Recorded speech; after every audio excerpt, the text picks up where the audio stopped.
Një leje ndërtimore e dhënë për përfituesin Naim Gashi ka nxitur reagim publik, duke aluduar për shkelje ligjore dhe rrjedhimisht edhe dëmtim të natyrës, pasi leja u dha për Parkun Liria, aty ku është planifikuar të ndërtohet një restorant. Lidhur me këtë, Naim Gashi tha se parku ka nevojë për hapësira argëtuese që të mënjanohen dukuritë negative që sipas tij ndodhen aty. Në çdo park të botës, në çdo vend të zhvilluar të botës, çdo park ka nga një restorant, sigurisht që se kanë edhe palestra sportive nga një byfe brenda.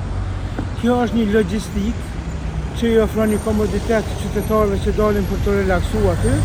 mund të ulen të pushojnë, të presin fëmijët e tyre derisa të lozën apo të bëjnë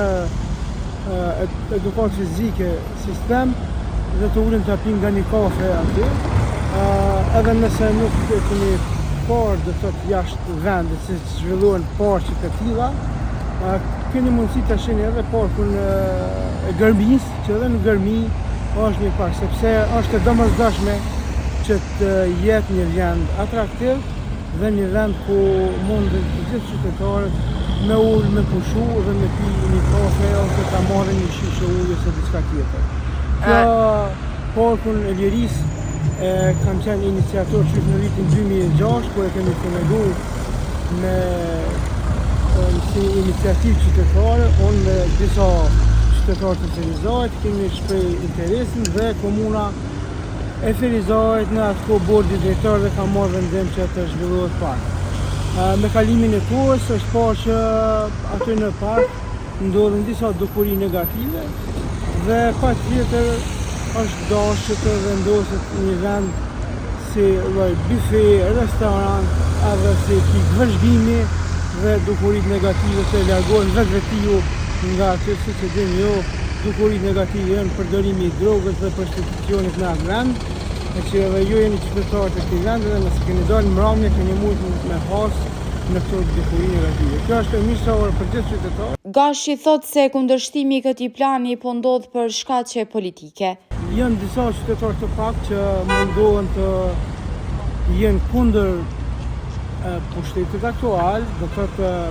opozita në këtë rast, mendon se Argem Aliu dhe përdorin fjalën e kryetarit, në faktikisht pa keq përdorin, sepse ajo pjesë është e Ministrisë së Bujqësisë, e divizionit të pirës të Kosovës,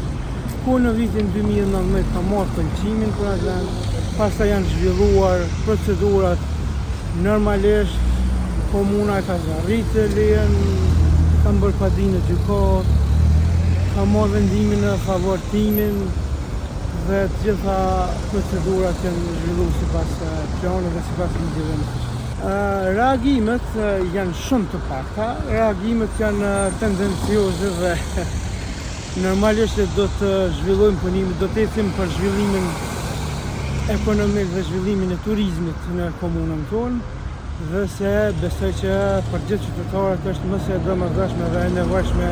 një vend i tillë. Përveç palëve të tjera, reagim pati edhe nga komuna e Ferizajt, të cilët thanë se parcela nuk është pronë komunale dhe të njëjtën ja ka dhënë në shfrytëzim me qira palës private Ministria e Bujqësisë, Pylltarisë dhe Zhvillimit Rural, përkatësisht Agjencia Pyjore. Ndërkaq nga shoqëria civile është paralajmëruar protestë e cila do të mbahet nesër.